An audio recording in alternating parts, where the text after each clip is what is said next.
OFW umuwi ng walang ipon, isa ka na ba dyan? Hindi, joke lang mga kasipag. Magandang araw sa inyo mga kasipag.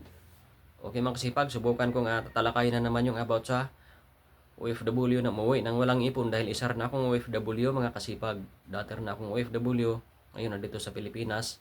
Nagpapahinga lang po mga kasipag. Okay mga kasipag, sana tapusin mong panoorin tong video na to. Pero bago ko tatalakayin mga kasipag yung about sa OFW umuwi ng walang ipon dahil isa rin ako dyan. Okay mga kasipag, ito man sa inyo mga kasipag yung aking kunting karanasan mga kasipag about sa pagiging OFW o umuwi rin ako ng walang ipon mga kasipag. Okay mga kasipag, ako pala si Diyos Dado Walaman, isang vlogger din ng malala mga kasipag, walang magawa mga kasipag, kaya nag-vlog lang ako mga kasipag para meron akong libangan mga kasipag, i-share ko yung aking mga karanasan pagkakamali mga kasipag sa pagiging OFW dahil isa rin akong OFW. Unang abroad ko mga kasipag ay sa Brunei mga kasipag. Okay naman doon mga kasipag. Ang pag-abroad ko sa Brunei mga kasipag, okay naman yung sahod ko doon mga kasipag. Sapat din yung sahod ko doon. Hindi ko lang sana i-manage ng maayos. Kaya pag uwi ko, kunti lang yung aking ipon mga kasipag. Hindi rin natin minawasan mga kasipag. Yung tulong at saka pundar, yun po yung mahalaga mga kasipag. Yung tulong. Pero yung tulong natin mga kasipag, dapat sakto lang. Hindi naman yung sobra-sobra yung para sa akin mga kasipag. Yun po yung mga kasipag. Magtira din tayo sa sarili natin. Marami akong video mga kasipag o vlog mga kasipag dito sa YouTube channel natin o kaya sa Facebook. Scroll down mo yung Facebook mga kasipag, mayroon dyan mga kasipag. Meron tayong mga topic dyan about dyan. PhonePe mga kasipag. Sa PhonePe Micronesia mga kasipag. Yun po yung pangalawang abroad ko mga kasipag sa PhonePe Micronesia. Okay naman doon mga kasipag sa PhonePe Micronesia mga kasipag. Nakakaipon din naman ako pero hindi masyado sapat yung sahod ko doon. Okay naman siya mga kasipag. Kaso mga kasipag, sad news kasi yung kapatid ko biglang nawala.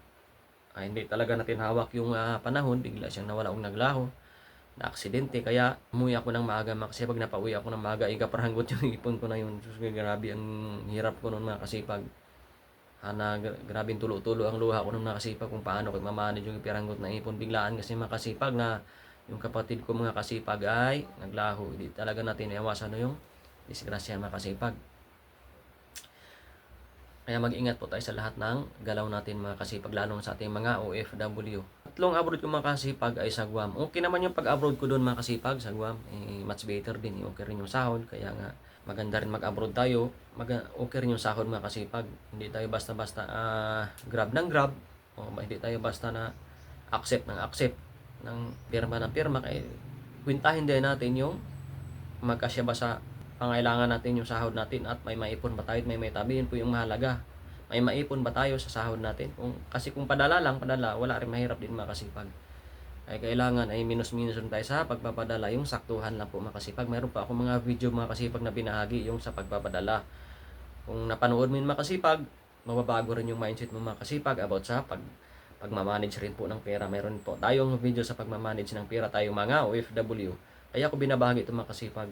Gusto ko rin may ambag sa ating mga OFW, lalo na sa ating mga OFW na matagal na rin sa abroad yung iba, mga bago pa lang OFW. Okay mga kasipag, talakayan na natin yung about sa OFW umuwi ng walang ipon mga kasipag. Isa na ako dyan mga kasipag na umuwi ng walang ipon mga kasipag. Yun po yun. Dati ngayon nga mga kasipag, yung unang abroad ko, umuwi din ako. Natuto na rin ako ng kunti doon mga kasipag sa pag-ipon lang, kunti lang, basic, pero mayroon pa talagang malalim sa pag-ipon. Pagmamanage ng pera, mayroon pa doon mga kasipag. Kaya yung panghuling abroad ko mga kasipag ngayon, natututo na, may alam na ako. Kaya hindi ako masyado naghirap mga kasipag. Kahit paubos na yung ipon o kahit gapirangot na yung ipon, hindi ako masyado maghirap mga kasipag. Yun mga kasipag, kailangan po ay mag-ipon tayo mga kasipag. Yun po yun mga kasipag. Paano tayo makaipon mga kasipag? Yung lagay ng binabahagi ko dati na mayroon tayong babae pupunta ng beer house, hindi naman lahat. Kung babae, siyempre gastos din yan. Paano tayo makakaipon yan? Kawawa din si misis. Dapat pinapadala natin sa ating pamilya yun. Yung pambababae, ganyan. Kasi sa akin lang talaga, wala ako dyan. Hindi ko talaga nasubukan yung ganyan, yung pang babae na yan. Yun po yun mga kasipag. Pangalawa mga kasipag, yung sugal na binabahagi ko dati. Dapat iwasan natin, lalo na ngayon, ng mga sugal nasa online na.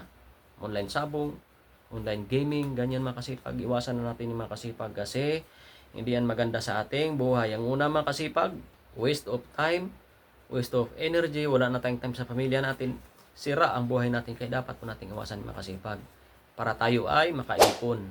Yun po yun mga kasipag. Dapat para tayo ay makaipon mga kasipag.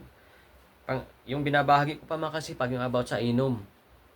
Yung bisyo, yung inom, wala tayong mapapala dyan. Okay lang uminom mga kasipag, pag kunti lang, huwag namang sobra, yun po yun mga kasipag. At saka yung sigarilyo mga kasipag, dapat ay iwasan din natin yun. Dandahan din natin siyang iwasan kasi nakakasira din yun ng kalusugan. Dahan-dahan napahina yung ating kalusugan dyan mga kasipag. Dahan-dahan sinisira yung ating kalusugan yung about sa bisyo na yan mga kasipag. Kaya dapat nating i-eliminate itong mga bisyo na yan mga kasipag. Yung binabahagi ko dati. Yung tatlo na yan dapat eliminate natin. At para tayo rin ay makaipon mga kasipag. Paano tayo makaipon mga kasipag kung yung mga bisyo na yan ay hindi natin iwasan? Dapat iwasan natin yung bisyo na at makaipon tayo. At tandaan mga kasipag, yung ipon ay huwag ibigay na sa mga scammer mga kasipag. Kasi maraming na-scam mga kasipag, dito nga sa Pilipinas. Yung iba nga na-scam pa nga, mga professional pa yung ibang in-scam nila na-scam pa mga kasipag, di ba mga kasipag? Hindi naman lahat, pero mayroon akong narinig dyan mga kasipag, na na-scam talaga mga kasipag. Sipin ng mga kasipag ha. Dapat ang mga scammer mga kasipag, mayroon ako din binabahagi about sa mga scammer mga kasipag, na maraming na-scam. Mayroon akong mga binahagi dyan sa scammer, yung kay Wawawi ba yun noon na tinawagan ako bigla, nanalo daw ako, nagtaka ako. Tumawag sa akin, nanalo daw ako. O di, naniwala naman ako kasi nag-comment ako nun. Kasi bago makuha yung premium na 270,000, siyempre, nawala na sa isip ko kasi laki. Naging isip ko, nakapokus na doon sa 270,000 ko, no. Bago daw mapapadala ko yun, may charge daw. Kasi buo. Nawala na, naglaho na yung mga... Kasi pag 5,000 padala ko, naglaho na. Yun po yung mga scam, lalo na sa mga foreigner ngayon na pinpal. Sa mga foreigner na maki-add friend sa'yo. Galing sila ng Syria, sundalo pa, naranasan ko rin yan. Mayroon ding malaking pera bago padala sa Pilipinas sa'yo, mayroon ding charge. Isa rin sa manluloko, daming mga nila lusot. Pero bistado na sila ngayon mga kasipag. Kasi binabahagi ko na yung aking mga, marami pa talaga mga scammer nga, lalo na sa networking. Hindi naman lahat sa networking makasipag. Sa networking, kikita ka raw, wala kang gagawin, ganun. Ako, patay ka dyan makasipag. Tagpos ka dyan, ubusin ipon mo dyan lahat. Dahan-dahan niyang ubusin, lalo na sa mga online course ko, no? Binibenta, bibitinin ka para bibili ka ulit, bibitinin ka sa informasyon. Kaya yung binabahagi o makasipag na informasyon, execution, nandyan dapat makasipag. Wala sa, kasi yung execution na yan, yung resulta yan makasipag. Yung kanilang binibenta na course yung iba, na course ko, no, na huwag kayo magpa-scam dyan makasipag kasi hindi naman yung gumagana mga kasipag, yung mga online course nila. Hindi lang nila sinasabi yung totoo na nasa execution. Kahit anong ibibenta natin, nasa pagbibenta ang makabenta ka, may negosyo ka na, yun po yung mga kasipag. Kaya wag magpa-scam lang mga franchising, marami ding na-scam dyan. Dapat tayo na lang ang gagawa ng produkto at ipa-franchise natin, yun po yung mga kasipag. Kaya ingatan natin yung ating ipon mga kasipag. Kaya binabahagi ko yun mga kasipag kasi marami pa po sa ating mga OFW ang naluko mga kasipag at naubos yung ipon mga kasipag. Yun po yun mga kasipag. Mga kasipag, sana nagustuhan mo yung video na to mga kasipag. Huwag kang mag-alala mga kasipag kung wala kang ipon ngayon, lalo na sa ating mga OFW na walang ipon. Kung napanood mo yung video na to, maiwas-iwasan mo na. Yung mga kapapanood mo ng mga video, kung maiwas-iwasan mo na. Hindi naman ako magaling na vlogger, hindi ako matalino. May kunting alam lang ako na ibabahagi ko rin na totoo. Yun po yun mga kasipag, lalo na sa ating mga OFW. Huwag tayong magpaluko. Kasi ang hirap magtrabaho sa ibang bansa, malayo sa pamilya. Tapos ipaubos lang natin yung pera sa walang kwentang bagay. Ang hirap na ibabalik nun mga kasipag. Kaya kailangan natin yung ipon natin mga kasipag ay protektahan natin. At yung sa mga binanggit ko mga kasipag na expenses, savings fund, emergency fund, retirement fund, o pwede ka rin mag-avail ng life insurance, o mayroon ka ng pension plan. Yun ang yung binabahi mga sipag na pwede mo ilagay doon yung mga pera mo para mayroon kang peace of mind, lalo na yung edad natin, lalo sa pagtanda natin, mayroon tayong makukuha. Mga kasipag, yun po yung binabahagi ko mga kasipag.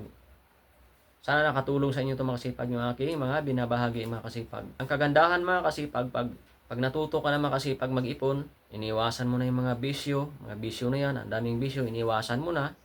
At saka hindi ka na magpapaskam mga kasipag, huwag ka na magpaskam-scam. Lahat daming mga paraan ngayon, kaya huwag kang magpaskam talaga. Ang dami nilang mga ngayon mga kasipag, mga ginagawang mga propaganda na para ma-scam ka lang at ubusin yung ipon mo, paloko. Dahil ang punter dyan sa dulo, hingian ka ng pera mga kasipag. Kaya huwag po tayong magpaloko, lalo na sa ating mga OFW na nagtrabaho sa malayong lugar. Yun po yun mga kasipag. Samahan niyo ako sa aking mga video mga kasipag, sa aking mga sunod na video.